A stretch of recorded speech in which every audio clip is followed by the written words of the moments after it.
Seperti apa sosok Babe bertanya waktu itu?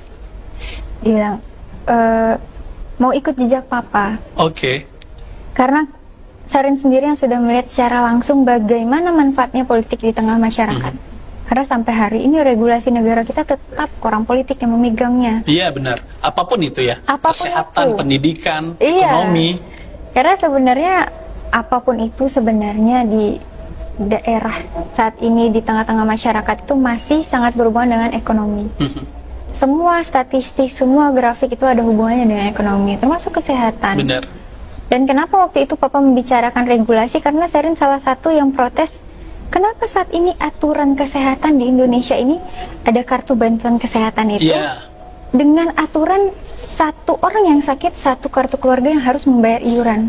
Oke, itu sangat memberatkan ya Rina. Itu sangat memberatkan karena kalau Sarin dengan keluarga mungkin bisa terbayar. Benar. Tapi untuk orang yang penghasilan hidupnya tidak sampai 100.000 per hari, mengumpulkan dana per bulan membayar iuran kesehatan tadi sulit. Untuk bertiga ya sulit, apalagi mereka Apalagi punya anak kita banyak. orang kan. pesisir selatan Benar. ya udah Iya. 5-10 orang dikalikan dengan jumlah iuran per bulannya. Akhirnya Sarin protes, ini gimana?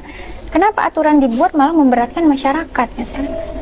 Makanya beliau menganjurkan ayo ikut.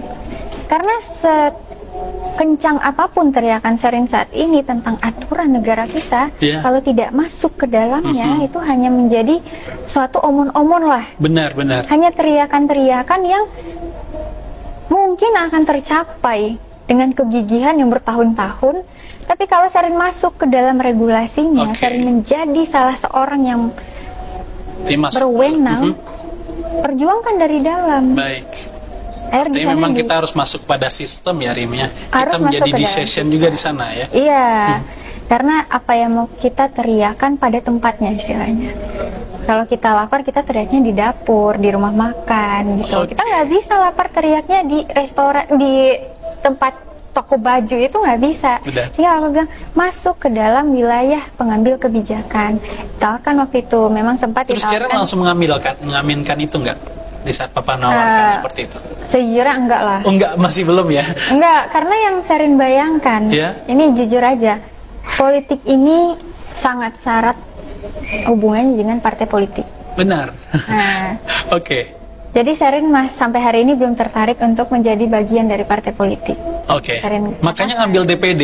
Makanya ngambil DPD. Oke. Jadi ada jalan keluar. Waktu itu Sarin bilang, Sarin sangat berniat untuk membantu hal yang saat ini, mau menyuarakannya.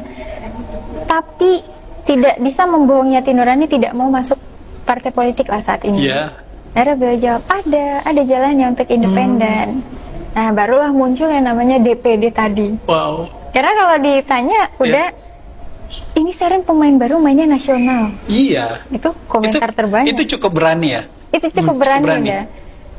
Karena selain cukup berani, memang yang paling Sarin kagumi sendiri dari sosok ayah Sarin ini adalah seorang kingmaker yang memang beliau ini dalam menentukan langkah itu tidak pernah ragu. Oke. Jadi kalau kamu sudah melangkah, kamu harus bisa menguasai jalan yang kamu buat sendiri. Nah, di sana akhirnya dengan PD-nya, dengan kepercayaan diri Sarin turun sebagai salah seorang calon DPD RI. Apalagi kalau di lingkungan Sarin sendiri ya udah pasti banyak yang bertanya, kalaupun mau masuk politik kenapa harus langsung nasional? Iya. Apa tidak mulai dari kota? Banyak atau juga berarti yang provinsi? underestimate di saat Sharon mengambil langkah ini. Sangat banyak sebenarnya udah. Iya. Yang melemahkan mungkin? Iya, kalau istilahnya kalau yang melemahkan mungkin menjadi kekuatan Sarin pribadi. Ketika kita di underestimate itu menjadi amunisi lah. Tidak Baik, langsung patah arang gitu ya? Iya, teman-teman lah yang harus melihat bahwa dalam meng-underestimate orang itu nanti orangnya akan semakin kuat. Nanti teman-teman yang akan bertepuk tangan kan. Baik. Jadi ketika mendapatkan kalimat-kalimat yang mungkin akan membuat down, itu yang Sarin lihat sejauh ini, kenapa kita harus move dari gaya bersosial anak milenial saat ini itu. Karena bagi Sarin sendiri, ini pengalaman pribadi yang tidak menunjuk oknum manapun. Iya. Kami yang anak milenial ini lebih sering untuk meng-underestimate orang daripada mengapresiasi orang lain. Oke. Karena ketika Sarin turun, mungkin udah Okta bisa melihat dari perjalanan kampanye Sarin itu lebih banyak ke ama-ama, Iya, ibu-ibu ke ya, bapak-bapak. bapak-bapak. Karena ketika masuk ke kalangan anak muda, itu beberapa kalangan anak muda malah yang umur segini yakin mau mewakili daerah kita. Masih belum menjadi dokter katanya. Ya, Ada juga yang seperti itu. Masih dokter makanya muda gitu ya. Sudah klarifikasi ya, udah ya. Benar-benar. Udah Oke. lanjut ke alhamdulillah kedokterannya. Jadi memang ketika Sharon mendapatkan itu menjadi motivasi Sharon untuk membuktikan ke kita anak muda bahwa anak muda itu bisa. Karena tidak selamanya nawaitu itu berdasarkan usia. Oke. Oh, nawaitu Sharon ingin mewakili Sumatera Barat. Langsung dikaitkan dengan usia, tidak dong.